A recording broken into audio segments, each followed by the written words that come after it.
Generation 4 Pokemon games are iconic and very nostalgic for many. I'm talking about Pokemon Diamond and Pearl, Platinum, HeartGold, and SoulSilver. These are some of the best games. After looking at some of Gen 3's strangest glitches that I've ever seen, I was eager to look into the next generation. Gen 1 was full of glitches and bugs. I think we can give it a pass for just being Gen 1.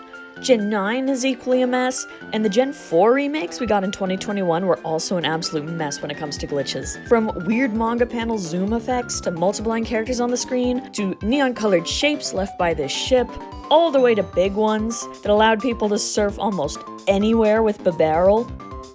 Even to Shaman, before the event existed to get Shaman. I even did this myself, but waited to catch Shaman because I really wanted to shiny hunt it, since the BDSP Shaman is not shiny locked. I did it! Oh, yes, baby!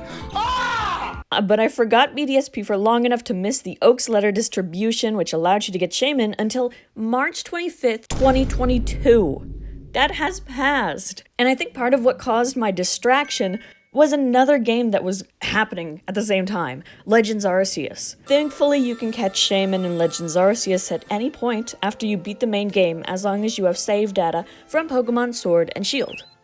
You can also get numerous other special Pokemon in Legends at any time, once again showing how superior Legends is compared to most mainline games. Like, the concept of actually being able to fill a Pokedex, wild. But we're not discussing BDSP or Legends right now, we're looking at Gen 4 glitches in Pokemon games. I'll begin with perhaps one of the most well-known glitches around for the time, and even now, tweaking. It was discovered by an individual on GameSpot's forums under the name Hole Punch, and for that reason it is also sometimes just called hole punching. All maps in Generation 4 are broken into square sections or chunks 32 tiles by 32 tiles across. At any given time, only 4 sections are loaded and visible, the section the player is currently in, as well as 2 sections orthogonally away and 1 diagonally away, depending on which quadrant this current section the player's in. This is one of the big glitches I saw people performing in these games, and it's notorious. It's great. Jubilife City is the spot where it's oftentimes seen. It's a place that's pretty simple to set up in. Tweaking involves fast fingers and movements while riding the bike. It might look as though the character is like just spinning, and if you're able to pull it off successfully, you're able to get the weird graphics that show the abyss. This is certainly neat on its own, and I'd be amazed if you were only able to achieve these weird looking issues in graphical mess, you know? Like, you can get another route to load into the game, and you can even go in the grass and stuff. Of course, no wild Pokemon spawn, but that's awesome, that's cool. I would have been happy with that, but listen, there is more. If you're able to get the void, let's say, and walk into it, you know, you're able to explore. And if you walk enough, if you explore enough, you might have reached some destinations that you weren't supposed to reach. Namely, New Moon Island and the flower paradise Shaman is located in. The glitch wasn't extremely difficult to pull off, but it did have dangers. Despite that though, many people were able to perform it, and although it might have taken an hour or so initially of walking to reach Darkrai, many did it. Eventually, there came to be a pretty straightforward method for players to do this to get to Darkrai and Shaman before they were available as intended. It's pretty funny to me that VDSP had the same glitchy problems and was able to let you access the normally inaccessible early. In Platinum, players were also finding a way to get into the Void and using the Void glitch to access more of the normally inaccessible, like Arceus. As you may already know, you couldn't get Arceus legitimately back in its own generation. I know, wild. They intended to have it.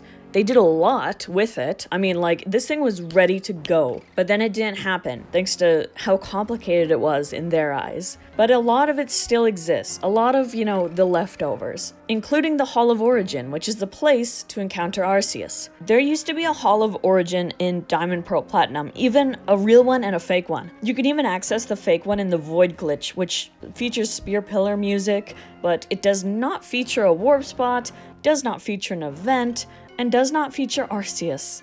But don't worry, there's another Hall of Origin to locate in the Void, one that does allow you to reach Arceus and ultimately catch the legitimately uncatchable for the time. A method to find the Hall of Origin was not discovered until January 2017, by relying on relatively extensive methods to be able to dynamically control all the layout areas in the void. It was ultimately this Pal Park Retire glitch that made it possible to find and obtain Arceus. I encourage you to check all the links I put down in the description to see more and learn more from content creators who allow for these things to be archived and all to see. Now, although we discussed accessing Darkrai and Shaman through other means, let's look at a Japanese exclusive glitch to get them. The Surf Glitch is one of the 2 Gen 4 glitches that Nintendo acknowledged. The other one we'll cover later. So the Surf Glitch's story begins at Aaron's room in the Pokemon League. It wasn't intended, but the door in Aaron's room is surfable. This can be done by facing the door and manually selecting Surf, which allows the player to step into the void. And once in the void, you can use your step counter to keep track of your journey as you walk over to New Moon Island for Darkrai and the Flower Paradise for Shaman. As mentioned, this was for Japanese players only. The Surf Glitch was removed from the international releases of the games. As I already mentioned, Nintendo did acknowledge this because it definitely had risks, and the player could potentially get into a state of being trapped while in the void. If that happened, you'd be able to access DS download stations in Japan starting October 27th, 2006, which allowed the player to be transported back to their home in Twin Leaf Town, and the game can be resumed hopefully without any further issues. All in all, a pretty incredible way to reach the otherwise unreachable, thanks to Aaron's faulty door. The other major glitch on this list would be the Pomeg Glitch. This is not only Diamond, Pearl, Platinum, but it also actually appeared in Emerald as well. As the name suggests, it involves the Pomeg berry. At first glance, it's just like other berries. It has a thick skin that when peeled makes the rest of the fruit spill out, but the effects that it can have is to make a Pokemon more friendly, but also lowering its base HP. That's the key. So the Pomeg glitch involves using a Pomeg berry on a Pokemon whose HP is already really low. 1 HP is equivalent to 4 EVs at level 100, and the Pomeg berry can lower the HP EVs of a Pokemon by 10 in Generation 3. The trouble with this comes because it's possible to lower the Pokemon's current HP to 0 without causing it to faint, or it could even result in a negative number. People found ways to take advantage of this glitch because a number of things can happen with it. There's numerous tutorials and videos going into detail about this, like specifically how to do things with it as well. And I really want you to check out other creators who have covered it because they do it so well. Now let's look at the other Gen 4 glitch that Nintendo acknowledged, that being the broken Escalator Oversight. Once again, this was mainly occurring on early Japanese versions of the game, and after entering the Union Room on the 2nd floor of the League building, the player could end up in a wall and not be able to return. Here's a word from Nintendo. I don't speak Japanese, so this is being run through a translator. Keep that in mind. But the statement seems to be, notice regarding cannot return from inside the wall in Pokemon Diamond and Pearl. Parents and guardians are requested to read this notice together with your children so that they can enjoy playing Pokemon Diamond and Pearl. Thank you very much for using Nintendo products. We have received the following inquiries from customers playing Pokemon Diamond and Pearl. After entering the Union Room from the 2nd floor of the Pokemon League, when I go up the 2nd floor of the Pokemon Center, I sometimes end up inside the wall and cannot get back to where I was. If you use the Naminori technique toward the automatic door at the entrance of the Pokemon League, you will go into a wall and cannot get back out where you are. And then it was remedied at least. Let me know if you have experience with this and the restoration process. Like I said, it's mostly experienced by people playing early Japanese releases of the game, but this next glitch is one that you might have experience with that I find quite funny to put into action. I would have never noticed it had people not recorded this effect over a long period of time. There's 2 moves involved here that can make a Pokemon Sprite move. When your Pokemon uses the move Facade, it moves the Pokemon ever so slightly upwards. It's really not noticeable initially when you use the move once or twice in battle like most people would be, but if you continue to attack with Facade, you'll be able to witness the sprite inch further and further up the screen. The other move that causes awkward sprite movement is Strength. Once again, difficult to notice on a 1 or 2 time basis, but given enough time, you'll begin to see. When you move over and over again, you'll eventually see the Pokemon move to the right. If you mess around with both moves, you can see both these movement effects in play, and you can watch your Pokemon move around bit by bit all over the screen, using those directions. In HeartGold and SoulSilver, if your walking Pokemon is jumping a ledge and you're able to get into the menu while they're in that action, you can check the status screen of your Pokemon party and impact the placement of the following Pokemon. Once again, by toggling like this, you're able to chain and see the Pokemon inch further and further upwards as you flip through the screens. There's also a lot of strange movements to be seen with the player character as well. Small ones would include something like the Waterfall Oversight. Normally, if you're descending a waterfall, you're going to be front-facing, you know? But sometimes the character might descend the waterfall sideways, either left or right, rather than down. Another strange movement glitch is with the hiker at Jubilife TV. There's a hiker in this building just waiting for you to come and talk to him so you can dress up your Pokemon. If a button on the D-pad is pressed so that the player is facing away from the hiker just before the screen to select which Pokemon will be dressed up opens, the player will not walk on the set path. This can lead to walking through walls or the hiker, or canceling the action altogether. You're also able to witness a floating Pokemon glitch in HeartGold and SoulSilver by first having a poisoned Pokemon follow you, and then it must walk off of the ledge at the same time as it's surviving the poison, which results in the Pokemon levitating in the air as if it is still jumping off the ledge. It's a fun glitch to see happen. It's immediately remedied though once the player goes into a building,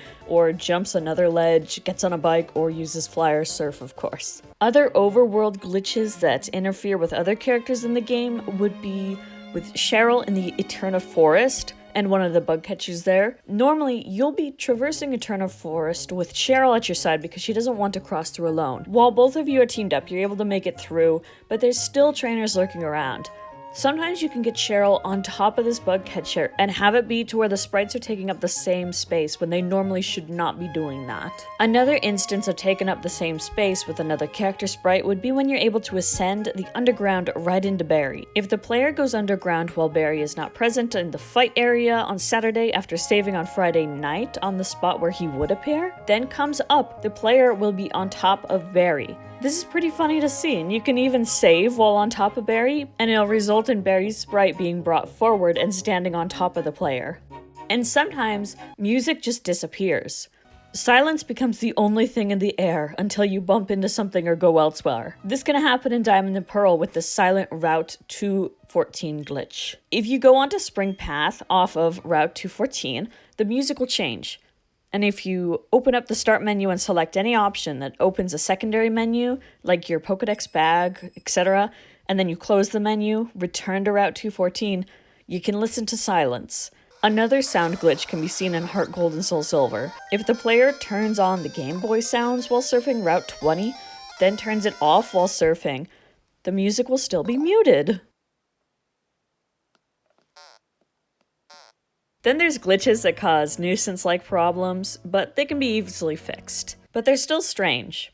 Like setting up a circumstance to where the guard at the league will act like he's about to let you through, but ultimately can't. The Indigo Plateau guard glitch takes place at the Indigo Plateau, and the setup involves the player trying to enter the GS Cup. Your Pokemon are checked to see if they fall under the category of special Pokemon, and if the glitch is active, you'll then notice because you won't be able to get the guard to move. Normally, you'd be able to see the guard move and you could go to Will's room, but this glitch won't allow you to move forward until you leave and come back.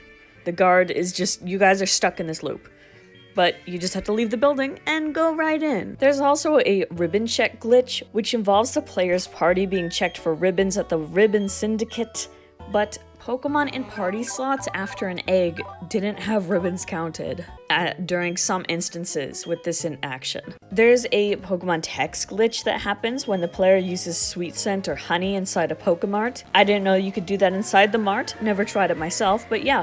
Looks like if you decide to set off some aroma in the store, then the buy menu will yield blank text. You can go to the sell menu though and correct the glitch. We already talked about the void glitch in its prime with Pokemon Diamond, Pearl, Platinum, but more nonsense happens, and something similar to that can happen in HeartGold and SoulSilver, it looks like. It looks like you can mess with the loading sections while tweaking with the bike, which can result in different areas formed, as well as the black void that can be accessed. You can ride around in there, you can walk around in there, you might even be able to pop in and see some NPCs all over the place, even the bug-catching folks.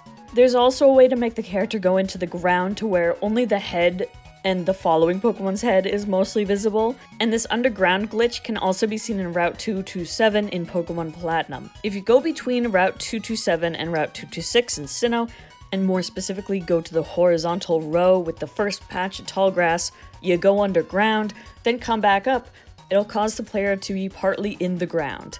You can return to normal though by leaving the area. There's a funny way to find out information about what's inside Pokemon eggs with the Pokemon Egg Determination glitch. If you place an egg in the same spot as a Pokemon in adjacent boxes, you can have the cursor on the Pokemon in the one box, then press L or R to switch boxes, and you'll be able to view the held item nature ability or type of the Pokemon inside the egg. Pretty unique. Although there's never going to be a held item for the egg, you can at least look at the other info. I think that's pretty cool. Gen 4 also introduced the GTS, and for the first time, you could trade with people over Wi-Fi. It was super cool to experience during the time, but the new system came with its own problems. A number of glitches and bugs could be experienced while using the global trade system, as well as other strange events. A not so fun glitch would be like a corrupted save file cloning, where someone's save file could get corrupted, however, Pokemon data is still kept, and you'd be able to trade Pokemon from that corrupted game file to another. Once you finish the trade and reboot the game, the Pokemon traded from the corrupted save file will be in both games, but the other traded Pokemon will be lost. There were also issues with Pokemon becoming morphed, and this came to be known as the GTS morphing glitch. What in the world is a morphed Pokemon, you say? Well, it appears that the Pokemon sprite will change into that of a different Pokemon, and the gender might be swapped as well. The game will still report that the Pokemon is the same species it once was, and the Pokemon will be holding something. A seal bag. You may have not heard of it before, but that's because it's an unused item. The sealed bag was a tiny bag that could hold 10 seals for decorating Pokeballs. This was a strange glitch, with little information on how it could possibly be replicated. There's no confirmed ways to reproduce it, and there was also a similar glitch that happened where the Pokemon in the GTS morphed into the wanted Pokemon, like in the example photo of a Mew that morphed into Torterra. It's very strange to see, let alone experience at that time, I am sure. Another GTS-related glitch is one that made it possible to evolve Pokemon by being traded, but without actually trading them. The player first places a Pokemon that evolves by trading it with the correctly held item, so like that category. So, you know, think Metal Coat for Scyther evolving into Scizor, that sort of thing. You place that Pokemon onto the GTS. To prevent the deposited Pokemon from being traded away, you would set it up as like an impossible trade. You know, you're gonna ask for like something that's not possible so that no one can trade it, and you can pick it back up. And then you're gonna search for a Pokemon on the GTS to trade, and returning to the Pokemon placed on the GTS by the player and taking it back will cause it to evolve. This seems simple enough, but the risk of not being able to reacquire a Pokemon was still pretty great. Still, this is an interesting way to obtain a trade evolution by taking it back from the GTS.